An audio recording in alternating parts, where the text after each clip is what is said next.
Next up, we're going into our final division. Here we have our three surfers. This is where I usually have a whole lot of fun.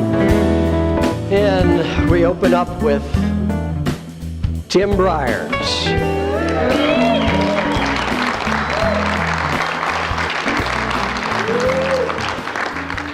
And, you know, Tim, you just saw him put his hands up and prayed, please take care. He sent me a note, please go easy on me.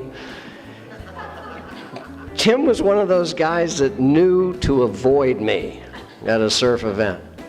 He would literally go out of his way to hide. I don't think sometimes he buried himself in the sand. So I really don't have a whole lot of crap to say about Tim, other than he is a veritable competition machine. Started surfing in 1968 at a place that became a great part of his history, Ocean Avenue. Look at this guy, Rico Suave.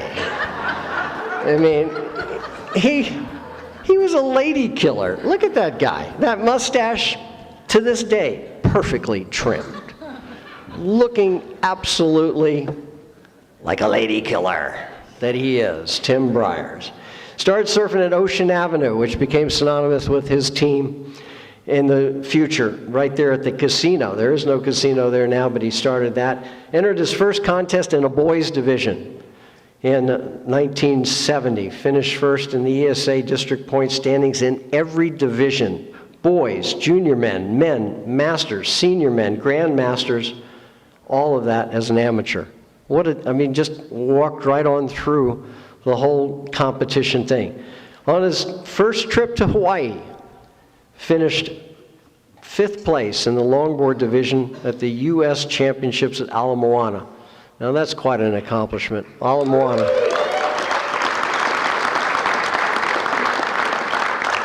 1977, he was 3rd place in the ECSC men's division, Cape Hatteras, right behind Maury McCoy and Mike Grassley. 1978, he took the title, men's champion, U.S. champ. That was not just the East Coast, that was the U.S. championships at Cape Hatteras. Then he jumped into the pro ranks. And back then we had a very great pro surf scene here on the East Coast, and Florida particularly. A lot of action going on, and Timmy was right in there. And that's when he would hide from me, because, I don't know, for some reason they thought I would tell stories about him. Check this team shot out here. This is the Ocean Avenue team. What a list of people we have there. Can anybody name everybody in that photo? I'm sure Bruce can. Bruce, start shouting. Do it. Greg Taylor on the end there. There's Greg Grosskreitz next to him, Jeff Flugel, Jackie Gracie. Tim Briers did front and center there, center. Louis Graves right next to him in the blue baggies. You got little Matt Keckley next to Louis. Yeah. Little Matty boy. There's Tony Graham next to Matt, and Blake Wilfong on the end. Then you got Diane Grosskreitz, who now has a different last name, down there in the center. And the only girl I can't identify is the one next to Diane. So anyway, Bruce Walker, Ocean Avenue, that was his team. What a stellar group of guys that was. So Timmy Brier went on to 1st place in the Daytona Pro 79, 2nd place in the Florida Pro in 82, 1st place St. Augustine Pro in 82, 3rd place on the Tropics Grand Prix Tour. We did a 3-contest tour. It was one of the first time we had money come in, and I was fortunate enough to be the MC and travel up the coast with the boys, and Timmy Briers 3rd behind Joey Baran and Glenn Winton. So he's right there with the international boys there. That was a great tour. What a lot of fun. We wreaked havoc in Myrtle Beach and Ocean City, Maryland. They weren't ready for what happened there.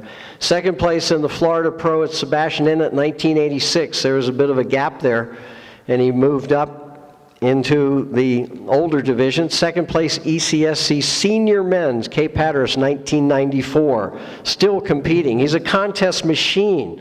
Second time SESC Regional Champion 1994 Senior Men, New Smyrna. 2001 Grand Masters was his last surfing competition in Fort Pierce. 2-time Florida State Champion. And he said blah, blah, blah, blah, blah. Ladies and gentlemen, Tim Briers.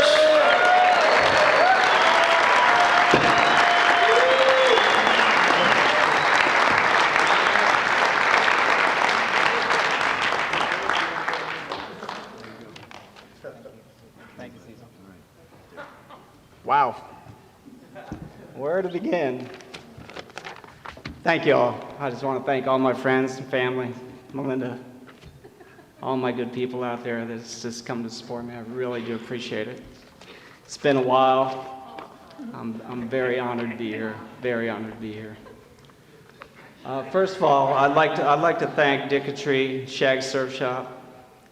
People don't know that I got my start there as well. And Shag, you know, everybody says she was the mom and whatever for all the kids that came in there. I used to hang out at that shop all the time. She wasn't the mom. She was like the cool babysitter. She really was. Dick just, it was incredible what he did for me. He used to give me Dickie Pollock's trade-ins. And Dickie Pollock rode some of the weirdest little boards you could ever imagine, little shoe-like, fish-like boards that were just, it was incredible. And very innovative boards, by the way. I really got a good start with that. And some of the guys that would surf out in front of the boardwalk, Mike Tabling, Greg Lohr, my hero, Crawford, Jimmy Carlin, just so many, Roger Kincaid, incredible guys that we just learned so much from just being out there, you know, just checking them out every day. An incredible place to grow up, and just an incredible time in our lives, actually. Just some thank yous and congratulations. I'd like to thank all the members of the Hall of Fame for voting me in. It is quite an honor. And I'd also like to the fellow inductees, just to be in this class with these good people, it just really, really, really stokes me out. So. And I don't even know what that's about, but it's okay. I used to have some legs, I guess. I'd really like to thank Hunter Joslin. He's taken the time over the last 30 years. He's been a great friend. And he's done a lot for the sport. I mean, and we really did hide from him, though. We always around the back of the scaffolding. We never do that. So you didn't want Hunter messing with you right before a heat. I don't know what it'd do to your psyche. So anyway, I was trying to read some things, and you can't even see up here with the light, so I'm just gonna have to wing it. I'd like to thank Gary Proper, actually. After Dicketry, and I rode some of Pollock's boards, and Dick took such good care of me as I was his kid. Gary Proper and DCB, Jimmy Phillips, shaved me some really nice bolts, you know, back in the days in Cocoa Beach, and I rode DCB's trade-ins. So there's a little pattern going here. I rode everybody's trade-ins, but man, DCB made some crazy boards. And I think I advanced a lot just from riding those boards. It was a great time in my life, and I really do appreciate all that. After that, I want to skip just a little ways. I'd like to thank Ricky Carroll, because, right on. I saw Ricky today at the show, and I told him I was going to say a little bit about him, but man, it's just what he did for me when I was in my 40s. I mean, who gives people boards and trade-ins and whatever? It's just incredible. He shared a lot of boards with me, made me some great boards, and we shared some good waves too. He let me take off on him a lot as well. We had our moments, but he was a very big influence in my life, and I really appreciate it.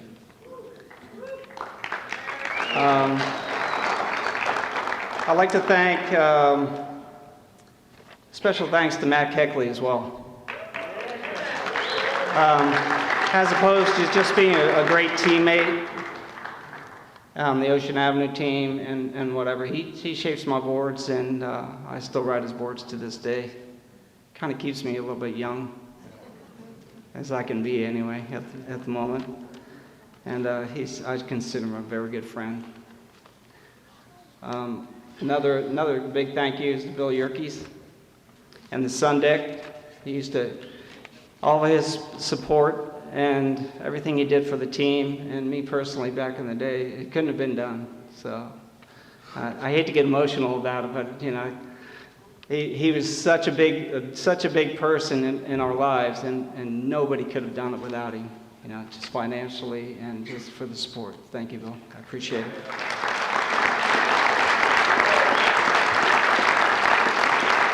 I'd like to thank some of the photographers as well over the years. I've just got a small list of photographers that, without photographers, there really wasn't too much going on. You know, you say what you did, and you hate to have it not documented, but it was, and there was reasons for that.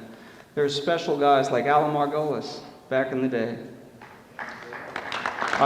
Larry Pope, my goodness, besides being one of the best sanders and making our surfboards, he was just one of the best photographers there was. Thanos Puddles, Doug Waters, Daryl Jones, Tom Dugan, Dickie Meserole, Bruce Walker, very big influence, and of course, Kevy Welsh, no doubt. They were all great friends, traveling companions, and most of them Hall of Famers too. So I really do appreciate that. I have a very special thank you to my Ocean Avenue teammates and Ocean Avenue as well, starting with Bruce and Lewis Graves. The support was crazy good.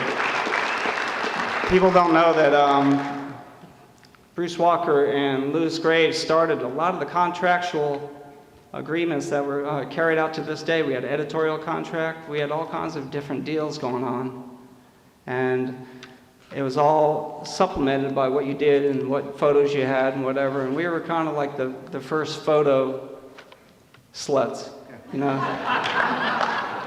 And we did it for a reason. It was because the money was there. But I really appreciate everything you've always done for me, Bruce. He knows that. And Lewis, God bless his soul. Sorry, I just want to, that's a little bit dear to me. Anyway, I'd like to thank my fellow teammates, the Ocean Avenue teammates, Matt Keckley again, Jeff Klugel, Jackie Grayson, Lewis Graves, Bruce Walker, Greg Taylor, Tony Graham, Billy Hartley, Speedy Patrick, my good buddy, no doubt, and Mike Nimnick. Nemo did a lot of the airbrushes and the great artwork on our boards as well, as long as the other Hall of Famers that made our boards. Freddie Grosskreitz, glassing, Larry Pope, sanding those beautiful boards, and all my triple wingers and channels and whatever he had to do. I'm sure he cussed me out many times. And of course, Greg Lohr. Greg Lohr is my hero. My hero growing up. I've always appreciated what Greg did for me and all the boards he shaped, and we didn't realize it at the time. Well, we did, but now that we look back, it's just incredible how good Greg was and innovative. I was riding 3-fin boards, tri-bites, keels, all kinds of boards with holes all the way through them. We just didn't realize what we had back then, and now that we look back, it's just incredible what was really going on back then. I do appreciate it. He's my hero. He shaped all my boards, and I wouldn't have happened without Greg. I'm definitely sure of that.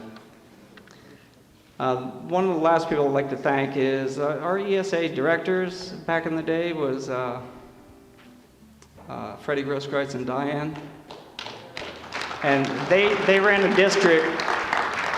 They ran a district at a time that was so imperative to what the amateur surfing was all about, and they built, and with the support and everything, they built so much into what was happening in the future that I just had to say a special thanks to them. David Reese, some of the older guys that back then the district was the whole state. It was almost the whole southeast United States, and it was just Cecil Lear, everybody that just started it all.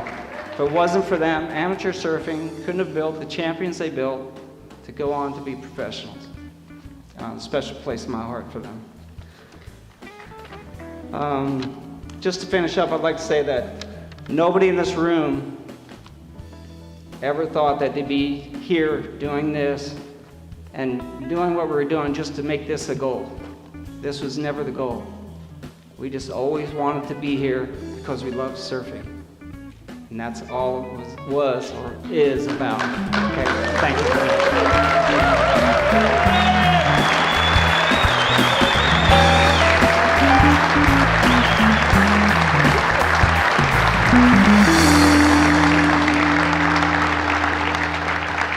Awesome.